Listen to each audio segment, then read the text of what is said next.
welcome to the latest edition of Unemployed Pinoy CEO. I'm your host, Francis San Diego. Today is another special episode or special day for me because I've invited the two lovely ladies who I have the privilege of knowing them a little bit more. Starting off, I have invited again my guest co-host from last week's episode or podcast. I'll introduce you first, Miss Joy Ortiz Timbol. Hi, Joy. Welcome back. Hello, Francis. Hi, everyone. This is my second time, and I'm so excited to this episode. And you know that we invited a special guest, so I cannot wait to introduce her Okay. to our viewers. Yes, yes. So yeah, Joy, maybe you can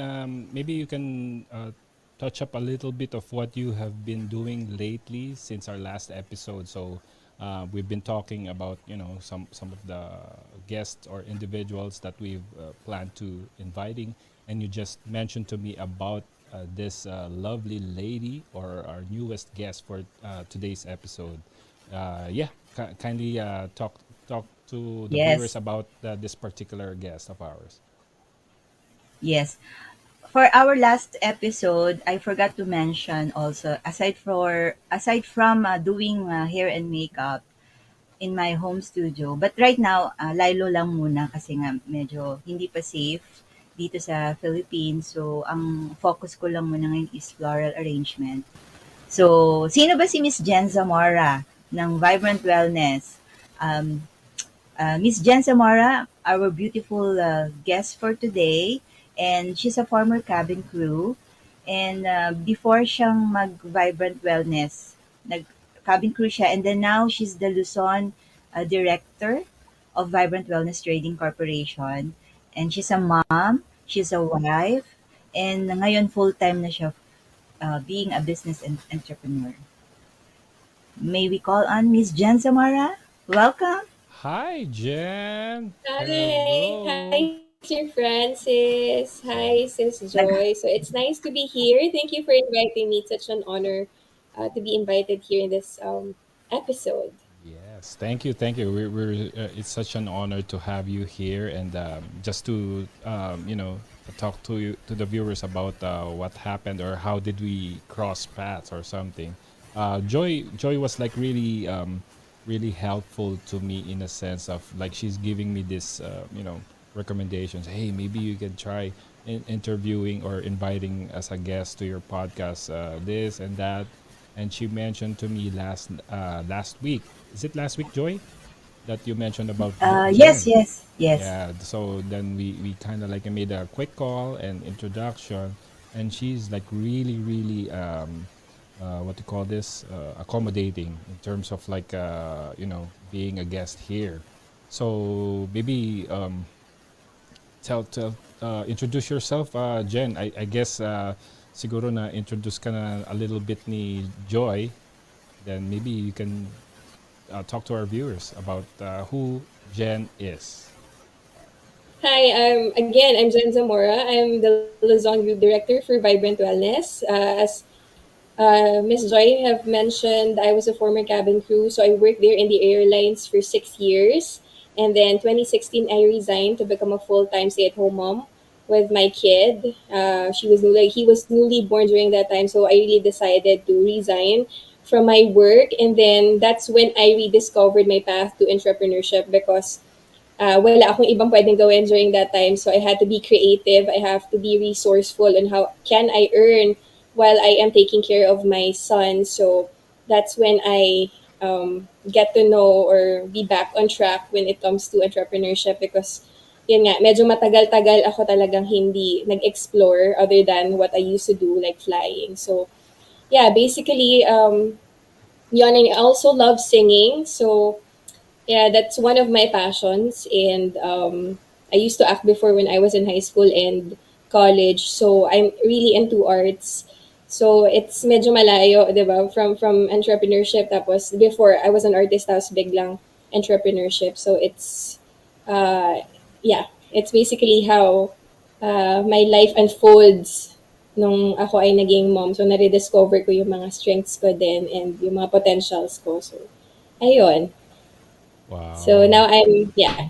Oh, thank you ha. Naku, sana all naman. Grabe naman to. At this time, nakikita mo pagka nandito tayo sa frame ngayon, parang ako na lang yung buti na lang nasa gitna ako, na balance out ko yung mga kikinis na ladies na to. So, alright. Sorry, magaganda tong mga kasama ko, guys. So, Di naman. so, Oo, diba, Sir oh. Francis? So anyway, Ayan, yes. so, It's really interesting to know another entrepreneur than a young lady like you. Kasi it's really inspiring to see that you're becoming more and more successful in what you're doing currently. So maybe we could start off with your current position or your current business with Vibrant Wellness. Maybe you can touch us, or maybe you can share to us your journey back then when you started. mm, So, Vibrant Wellness was introduced to me October of 2019. So, it was our president, Miss Jel Beril, who messaged me asking me to be one of the pioneers of Vibrant Wellness. So, in a heartbeat, I said yes. Kasi uh, I banked on their character talaga because I know them personally. So, I said, yeah, okay, sure. So, parang akin, I haven't seen the products. I haven't seen the compensation plan, but I already said yes because I know these people and I trust them fully.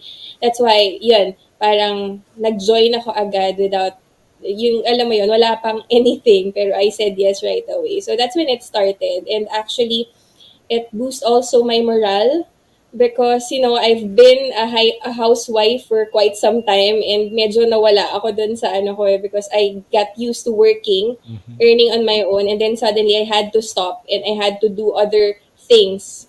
Tapos, domesticated ako. So, when that opportunity came, I realized, okay, so this is a good shot for me because pwede kong gawin talaga at the comfort of my own home. So, that's when I started to really get serious about the business. So, I started building my team, but without the intention of being someone or I want to achieve something, but it's really something fun for me to do. That's why I really do my best every day, every single day. So during that time, it was so hard because hindi pa tayo automated during that time. So it's manual. Yes. So everything, when you order, it's manual. Mm-hmm. So it's a bit hard and the pandemic was just starting during that time, so the logistics is very hard as well. So when you order, it takes a lot of time before you receive the product. So during that time, medyo ano talaga, it Struggle was pa, no? challenging, pero I embraced it. Kumbaga parang I didn't know over time, I'm building a team na pala. So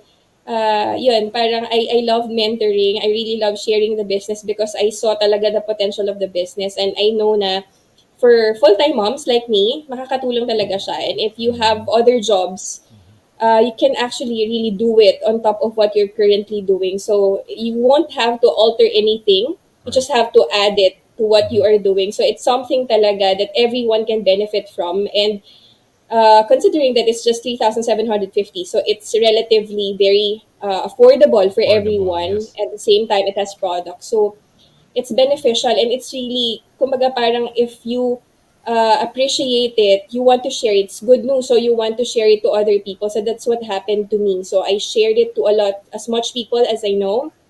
So, ayun, nagkaroon din sila ng interest and then they also see results from taking the product. So, na-in-love din sila and they started sharing it. So, it's an organic movement of the uh, um, business. So, Mm-hmm. ganun yung nangyari. And then later on, um, siguro, I think that was December after our it's an event. It's an event of Vibrant Wellness. And then after that event, I got a call from our CEO. It's a message from our CEO. And then yun nga, parang they were asking us, the three of us, to become directors for the Philippines. So it's such an honor. It's such a privilege to be chosen to be one of the directors, regional directors here in the Philippines. So it's something that is I didn't expect it because from a housewife just Mm-hmm. selling stuff from my husband's layover before and then becoming part of something this big and then becoming a director of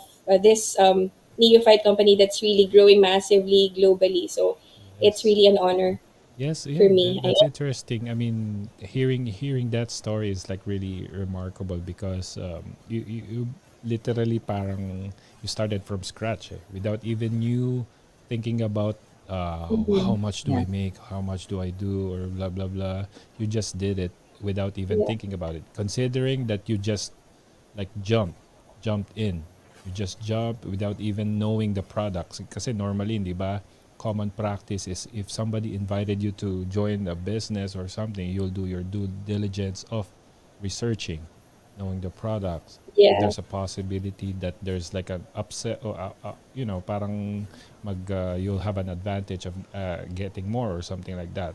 With you, it's interesting because with you, you just jumped in because you had a relationship before with the persons who invited you, and you just took the leap of faith. If I said it Yeah. correctly, right? That's right. That's the Yeah, that's song of very true. ano, that's the song of Vibrant Wellness at yun yung kinanta ni Jen. Correct. Ayun nga. 'Di Maybe ba? Joy, you can talk to ask Jen about that intriguing part, yung singing part, right? Yes, actually Yes. aside from being Luzon director, Miss Jen is also a good singer.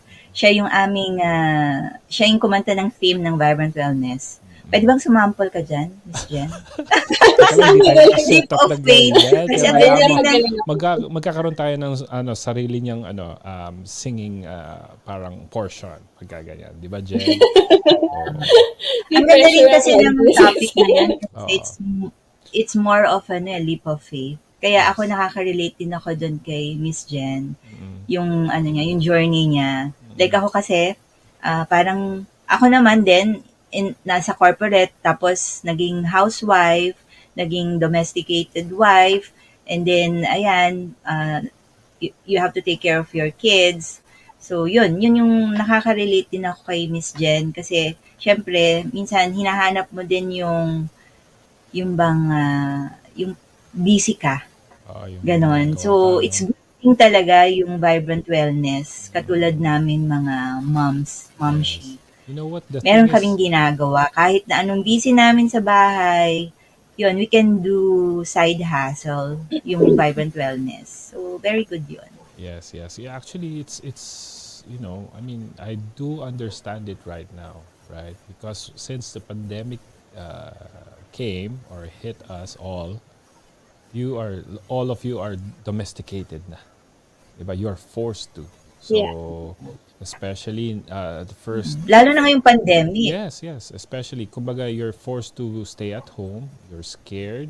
At the same time, Yes. all you can see in television is all bad news. This, die that. Or, kumbaga, it's very depressing, di ba?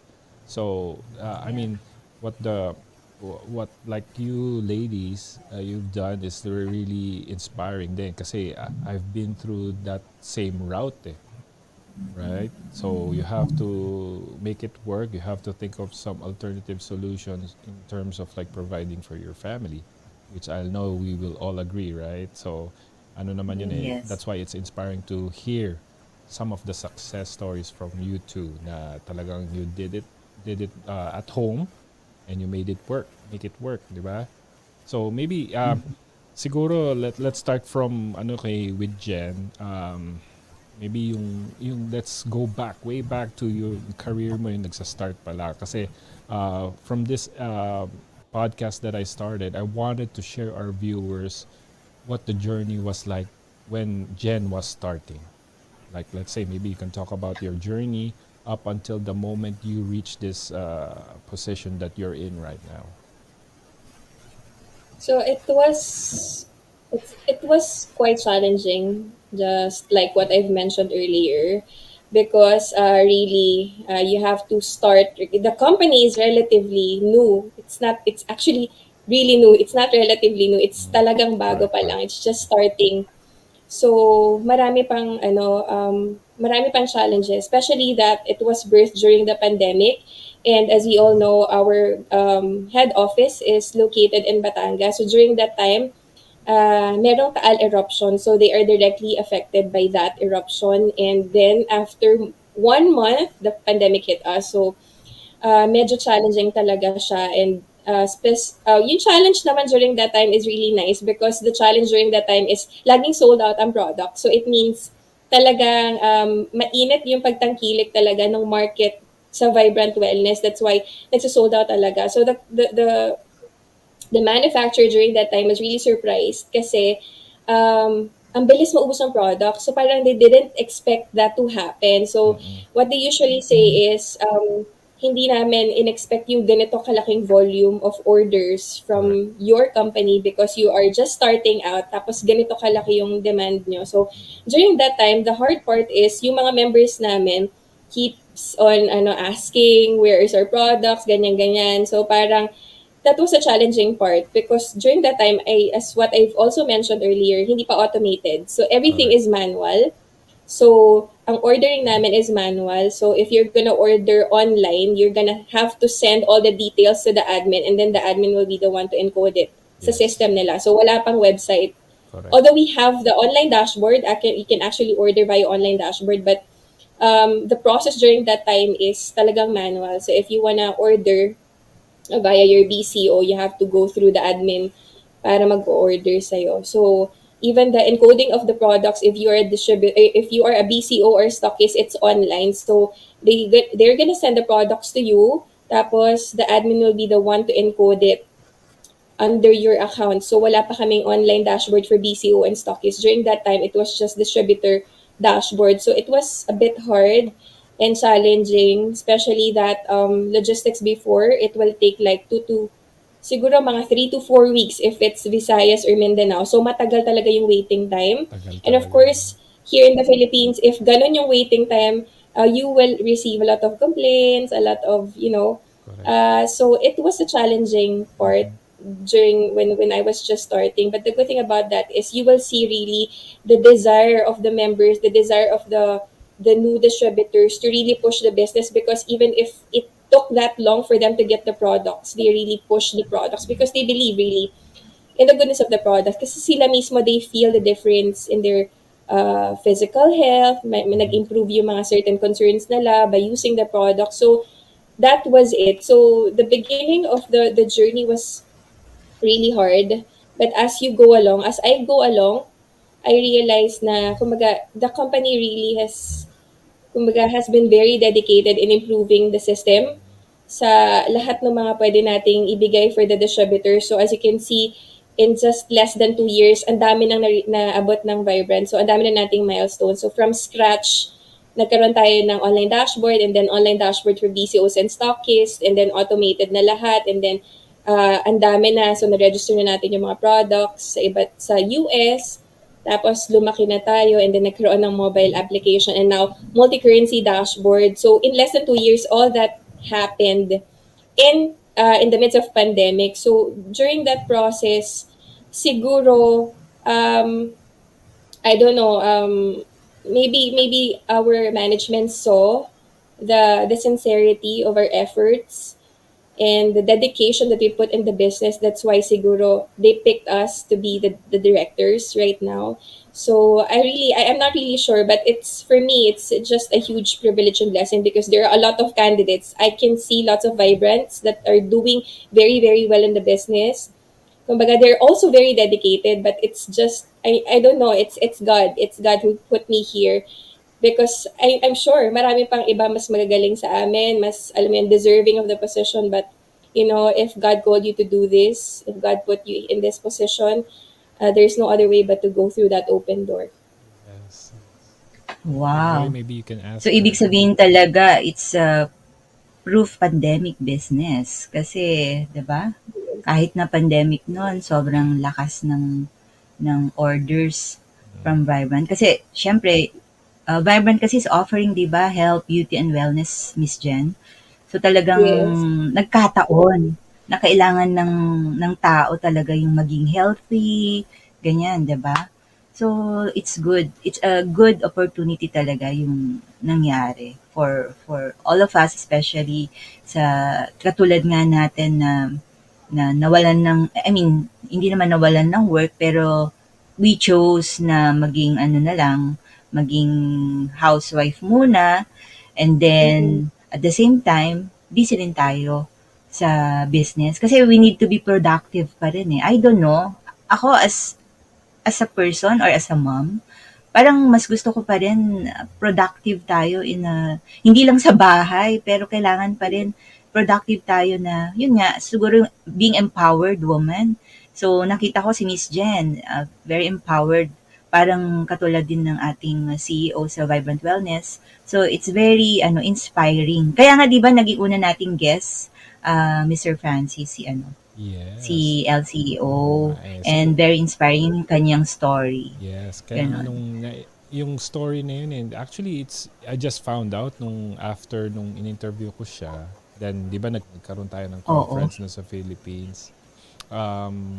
Na-mention na-shoutout tayo ni LCEO, Unemployed Pinoy CEO. Ah, So, yes. shoutout to Oo. LCEO, Miss Oo. LC, thank you very much for the shout out. So nalaman ko na lang na during that time when I was scheduled to interview her, she has like an interview with the attorney here in the US. So I Yes. couldn't even Mm. imagine yung stress na nangyari na yun, but she did do it pa rin, and she pulled it through in a way na talagang she handled it really well. So that's what you call a Correct. woman of power. Talagang she made it Yes. happen. She made it work. That's why it's inspiring to all of our viewers who are the ladies, women. If she can do it, you can do it as well. So, yeah, maybe you can share to us also. What's the process like yung na-experience mo, Jen, yung hardships nung sina-startup niyo lang. I can imagine na nung nagsa-start kayo, ang daming complaints, ang dami yung deliveries, products, kasi definitely with growing pains yan ng isang company eh. Yeah. Hindi mo na project yung supply, yung right supply for the high demand. Kasi you weren't even expecting it to be that big at that time. So what was it like when that process, ano yung thought process mo noon nung nakita mo na ang dami nagko-complaints? And maybe you can share to our viewers, what did you do and how did you make it work in your end? As for me, kasi talaga, I dedicated my time talaga in the business. So, it's really, when the going gets tough, you really have to be more creative and you really have to work harder. So, you really have to make time as well. Kasi there's no other way but to give them time. You have to answer all their queries. You have to appease them.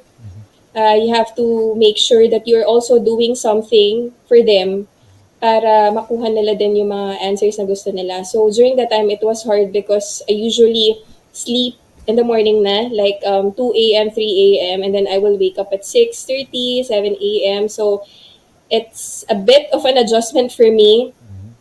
because medyo during that time I had to ask my husband, can you please take care of our son, Yes. because during that time it was really busy. So I cannot be a full-time mom to my son during that time because the business is just starting out. So you really have to sacrifice something. So during Mhm. that time, the good thing about that is I have my husband with me. So I asked him to do the things that I cannot do, and then the things that I can do, I focus my time on that.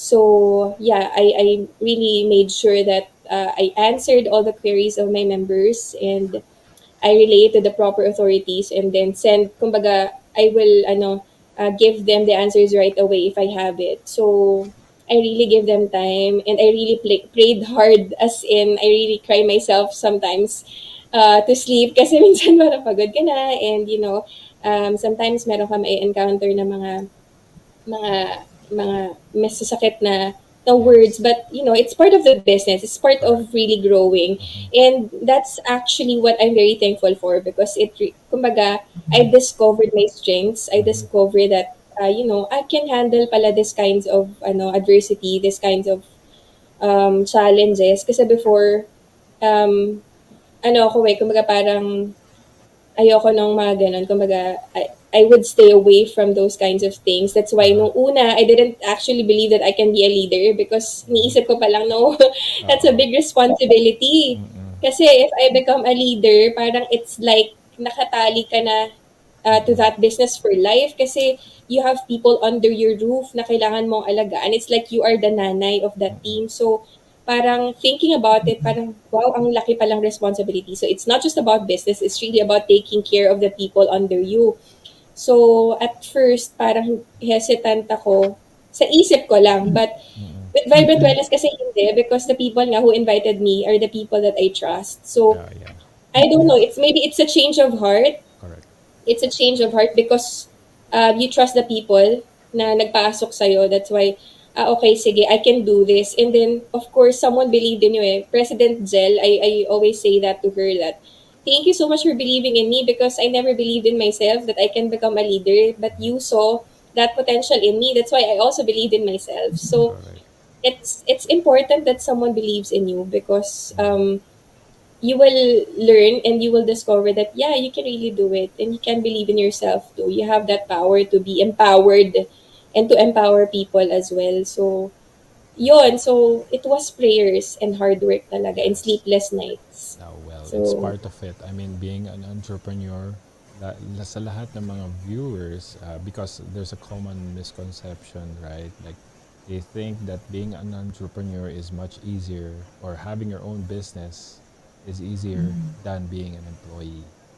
Okay, so Yes. being an yeah, entrepreneur, it takes like 24/7. You need to wake up like yes, 3 o'clock in the morning. You stay up until 3 o'clock in the morning. You have to do it because nobody is gonna do it for you but yourself, right?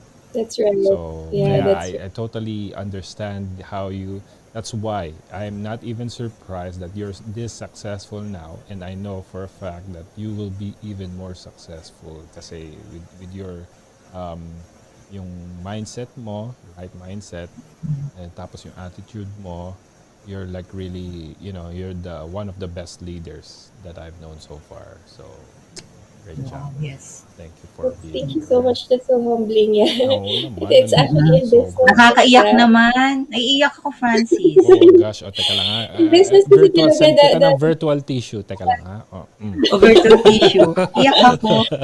As okay. in talagang nasa puso. This is what you mentioned to us earlier or right now is uh, the business side of Jen. Now, maybe you can tell to our viewers or to us who is Jen as a wife and as a mom. Maybe you can share to us so that they can, whoever's listening or watching can relate to you. Kasi grabe oh, sana all pang ano na to eh, pang Diyosa na to eh. Parang wala nang ano to eh. Oh, sige. Okay.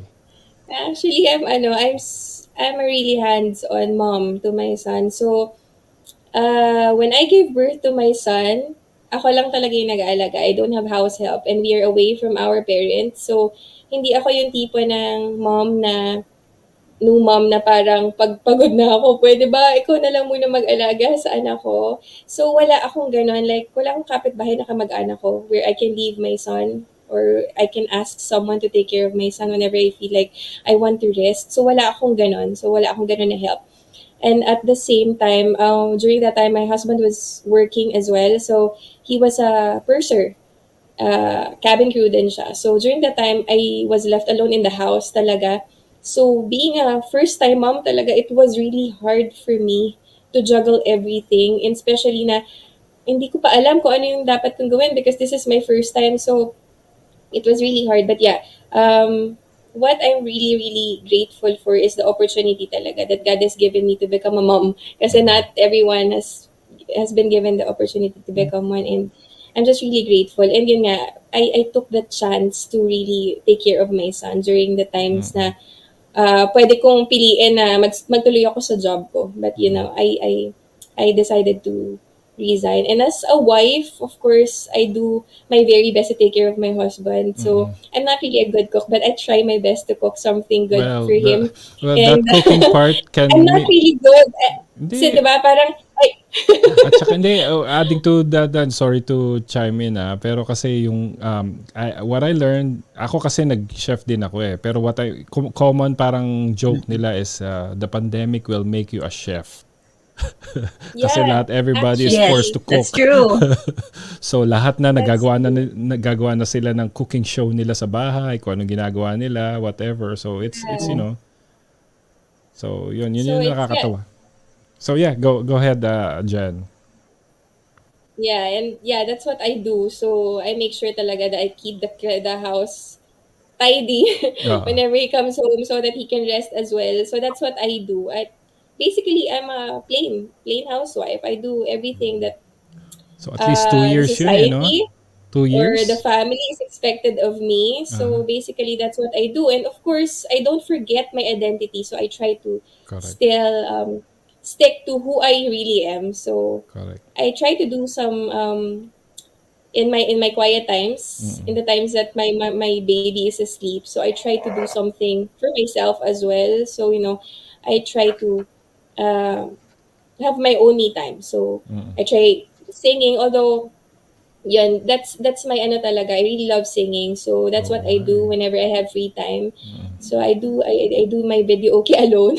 Minsan with my baby nandiyan lang siya. That's why Bakit naman when he alone? is growing up, mahilig Oo. siyang kumanta, Ay Yeah. mahilig din talaga? siya Oh, nice. That's yeah. nice. So Unfortunately, ako yun. hindi And ako then kumakanta eh. I did try pero nag-retire ako agad on that exact same day. Okay. So, may ayun. proof 'yan eh. Meron akong pinakanta ako dun sa isang local bar dito or and unfortunately nag-end na yung singing career ko after that.